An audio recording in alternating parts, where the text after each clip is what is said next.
शैतान रजीम बिस्मिल्लाहिर्रहमानिर्रहीम। मैं मोहम्मद जीना निशा बॉयज हाई स्कूल तरहेगाम से 9वीं जमात के बच्चे जो है वो अपनी उर्दू की किताब निकालेंगे।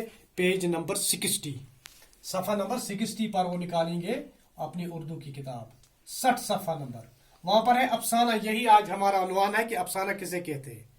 ठीक है ना। हमने पुष्कर नाथ का लिखा हुआ एक अफसाना इसमें पढ़ा भी है, तब भी मैंने आपको अफसाने के बारे में बताया था। और इस अफसाने का नाम क्या है जो हमने पढ़ा था? इसका नाम था दर्द का मारा। दर्द का मारा अफसाना हमने जो पढ़ा था, दर्द का मारा, ये अफसाना हमने पढ़ा। और इसी अफसाने के लास्ट पर एक क्वेश्चन एक है, अफसाना किसे कहते हैं। तो वो देखिए आप, वो मैंने अब यहाँ बोर्ड पर आपकी आसाइश के लिए लिख दिया है। अफसाना किसे कहते हैं? उर्दू में अफसाना वही नसरी सनफ है। नसर नज़म नहीं है, ये नसर में होता है। अफसाना नसर में होता है। जैसे अंग्रेजी में, जिसे अंग्रेजी में शॉर्ट स्टोरी कहते हैं, जिसे अंग्रेजी में क्या कहते हैं? इसको शॉर्ट स्टोरी। मगरिब में इसका आगाज 19वीं सदी के वस्त में हुआ था। 19वीं सदी के middle, at the middle of 19th century. और उर्दू में इसका आगाज तकरीबन 20वीं सदी के अवाइल में हुआ। 20वीं सदी की शुरुआत जब हुई तो तभी उर्दू में इसका आगाज हुआ। अफसाना से मुराद है नसर में लिखी हुई एक ऐसी कहानी, नसर में लिखी हुई एक ऐसी कहानी जिसमें इंसानी जिंदगी के किसी एक पहलू को इस तरह पेश किया जाए कि कारी की इसमें दिलचस्पी पैदा हो। एक तो ये बात है कि अफसाना जब भी कोई लिखता है वो उस सोसाइटी के हालात देखता है, जिस सोसाइटी में वो रह रहा हो, उसी का कुछ एक नक्शा, इंसान की जिंदगी का कुछ एक नक्शा वो खींचता है और उसी नक्शे की वो स्टोरी लिखता है।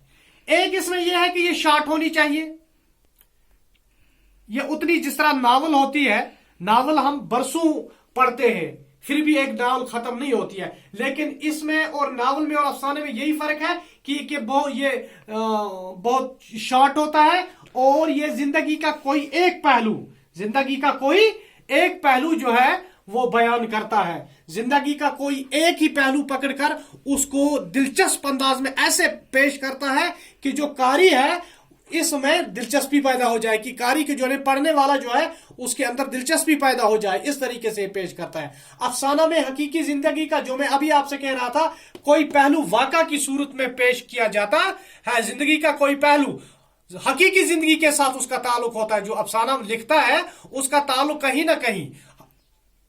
ना कहीं अफसाना निगारी तो उसमें होती ही है, यानी कि अफसाना बनाना कहीं कहीं पर इसमें बनावट भी होती है, लेकिन असली जो कहानी इसकी होती है उसका ताल्लुक हकीकी जिंदगी से कहीं ना कहीं होता है। यह बात आपको याद रखनी चाहिए। इसी मुनासिबत से प्लाट, किरदार, अमल, मकालमा और मकालमा अफसाना के लाजमी अनासिर हैं। मुख्तसर अफसाने में तवालत इस कदर होनी चाहिए कि इसे एक ही निशस्त में पढ़ा जा सके, यानी इतना लंबा होना चाहिए। ये मैंने अभी कहा आपको, ये ज्यादा लंबा नहीं होता, इतना लंबा होना चाहिए कि इसको एक ही निशस्त में पढ़ा जा सके, ज्यादा टाइम इसको पढ़ने में न लगे। उर्दू के अफसाना निगारों में कौन कौन सा मशहूर अफसाना निगार है? प्रेमचंद, अली अब्बास हुसैनी, सादत हुसैन मंटू, असमत चगताई, राजेंद्र सिंह बैदी वगैरह काबिल जिक्र है। और इसके अलावा अगर आप इसमें ज्यादा पढ़ना चाहते हैं, ये इसने कहा है कि मुख्तसर बयान कीजिए, तो आप सफ़ा नंबर 62 पर आप निकाल सकेंगे। वहां लिखा हुआ है सफ़ा नंबर 60 पर, सफ़ा नंबर 60 पर आप निकाल सकेंगे, वहां पर लिखा हुआ है अफसाना किसे कहते हैं, आप वहां पर भी देख सकते हैं। और दूसरा सवाल है इसके बाद,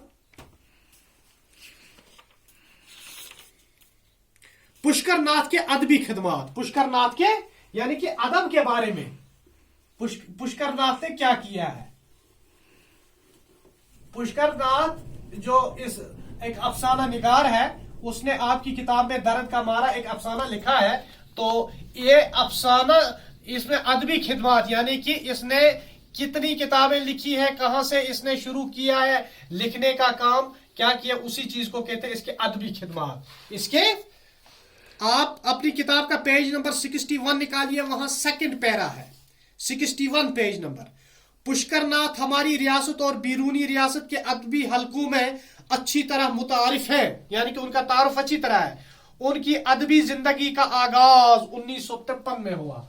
ادبی زندگی کا آغاز.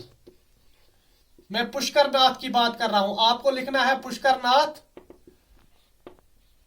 کی ادبی خدمات. ادبی زندگی کا آغاز کب ہوا؟ 1953 میں. 1953.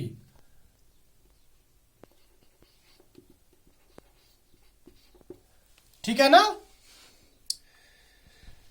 ان کی ادبی زندگی کا آغاز 1953 میں ہوا. ملک کے نامور جریدے 20ویں صدی میں ان کے پہلے افسانے کہانی پھر ادھوری رہی. ان کا پہلا افسانہ کون سا تھا؟ پہلا افسانہ ان کا تھا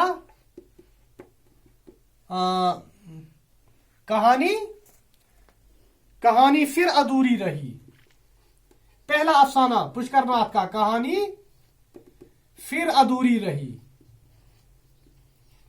یہ اس کے ادبی خدمات ہیں کی اشاعت سے. اس کے بعد ان کی کہانیاں بر صغیر ہند پاک کے بہت سے رسائل اور جرائد میں چھپنے لگی، جس کا نتیجہ یہ ہوا کہ ہند پاک دونوں ممالک میں اس کی شہرت ہوئی.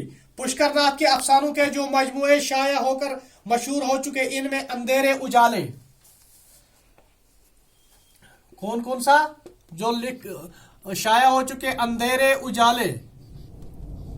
اندھیرے اجالے.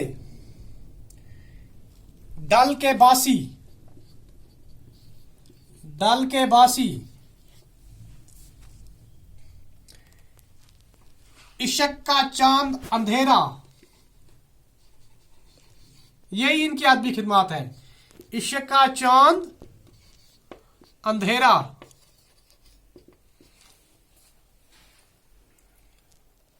اور کانچ کی دنیا. یہ افسانے انہوں نے لکھے ہیں. کس نے؟ پشکر ناتھ نے یہ افسانے لکھے ہیں. کانچ کی دنیا. پہلے 2 مجموعوں پر انہیں ریاسی کلچر اکیڈمی کی طرف سے انعامات ملے. افسانوں کے علاوہ انہوں نے بہت سے ریڈیائی اور سٹیج ڈرامہ بھی لکھے. ریڈیائی اور سٹیج ڈرامہ بھی لکھے. ان ڈراموں کی بھی وقتاً فوقتاً اعزازات ان ڈرامہ کو بھی وقتاً فوقتاً اعزازات سے نوازا گیا. اور یہ اس کی جو ہے کہ ادبی خدمات ہیں. تو یہ آپ خود بھی لکھ سکتے ہیں. اگر نہیں تو میں چلو کل آپ کو یہ لکھاؤں گا پشکر ناتھ کی ادبی خدمات. انشاءاللہ ہم کل لکھیں گے یہ. تب تک کے لیے خدا حافظ. شکریہ.